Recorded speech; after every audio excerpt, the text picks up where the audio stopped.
Hey guys, what's up? Welcome back to my channel. Thank you so much for stopping by yet again for a film review. So yesterday I saw A Quiet Place Part 2. Actually a really funny side story. When I was watching this, the first 30 minutes of the movie had no sound. Completely no sound. And I was like, oh well maybe this is just part of the experience, like they're really playing into the the quiet part of this. But no, I quickly found out, well, not quickly, it took 30 minutes, that when the movie restarted, it had sound. So I got to watch the first 30 minutes technically twice, which was pretty dope. Okay, I will be talking spoilers in this, so if you haven't seen A Quiet Place Part 2, this is your warning. Spoilers are ahead. The movie is written by John Krasinski, directed by John Krasinski, and stars John Krasinski. Even though he's not really in the movie too much, he is at the beginning. I am a huge fan of the first one, and I was a little bit worried, honestly, that this second one wouldn't really hold up because I feel like one of the reasons why the first one was so good was because we hadn't really seen a movie like that before. But I gotta tell you, this second one is great. Now, this movie starts out day one where the Abbott family, played by John Krasinski and Emily Blunt, which I just think is so cool that they do movies together. I just think that's really cute, and they're both great actors. And then it's at a baseball game for their son, and it's pretty quick. Like, it really picks up speed. You see John's character go into this grocery store and pick up some items, and on the TV that there's a news broadcast talking about stuff that's happening around the world, and it looks like there's like a major tragedy that just occurred in another country. And then quickly, John goes from the grocery store to this baseball game, and his son is going up to bat. And one of the other families that's there, Cillian Murphy's character, him and his son are there in the stands. And they have a radio with them, and the radio frequency cuts out. It starts going static.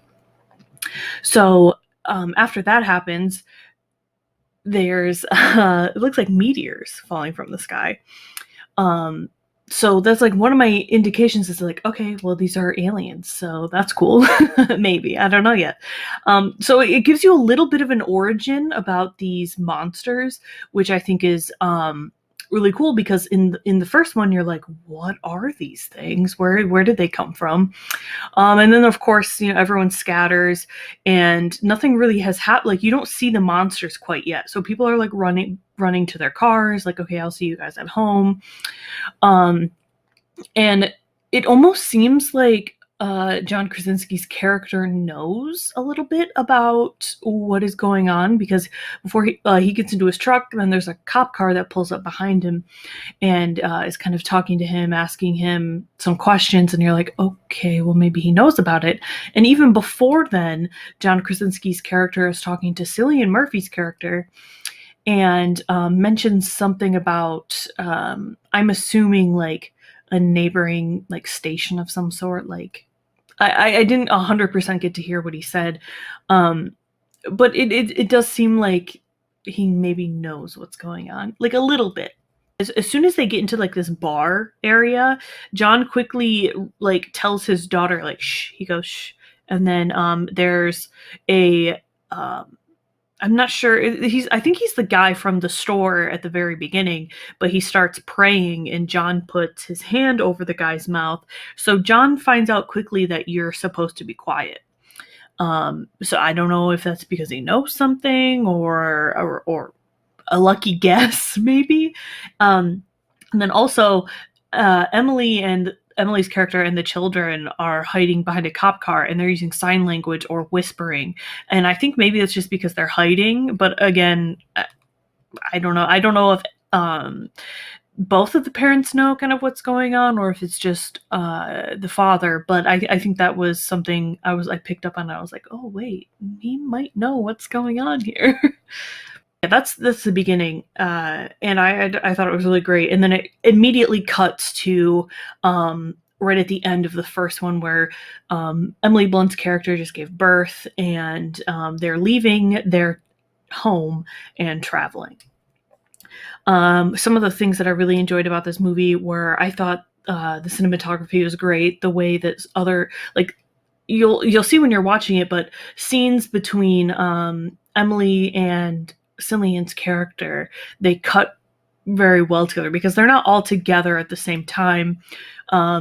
They meet each other as Emily is taking her family north to find other people, and that's where they find Cillian's character. But at some point they do break off of each other, and then you see like their scenes like split with each other.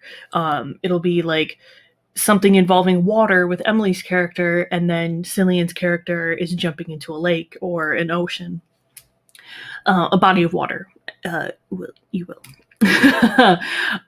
So I thought that was really cool. The music is so suspenseful. There's a few times in the movie, actually, speaking of suspense, that when I was watching it, I had such anxiety that I wanted the scene to be over, not because I thought the scene was bad, but honestly, I was sitting there and I'm like, I don't like, my anxiety was going so hard. I was like, I just want the scene to be over. There's one scene in particular where they go into like this metal chamber, like it's got like a big vault looking door on it, and they can only be in there for a certain amount of time before they need to unlatch the door or open the door again to breathe. There's a few times where it looked like it didn't, like it looked like the door actually latched. Like there's a scene where the siblings are in the vault, and it looks like it latches behind them, and they're talking about this plan that the young girl's character has.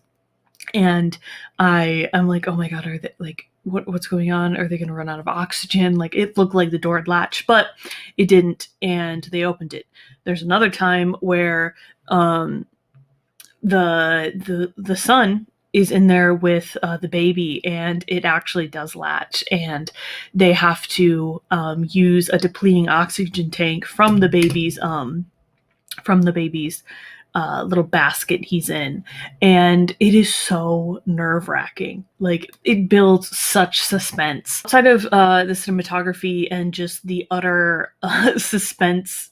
Like I would get filled inside of my body while watching some of these scenes. I think that Emily Blunt is just absolutely amazing and a great actress.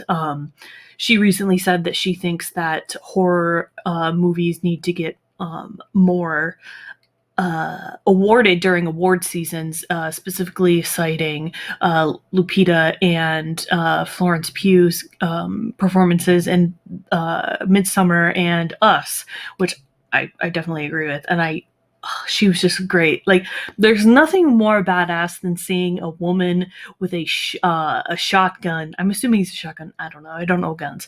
A woman with a shotgun holding a baby, defending her children from a monster.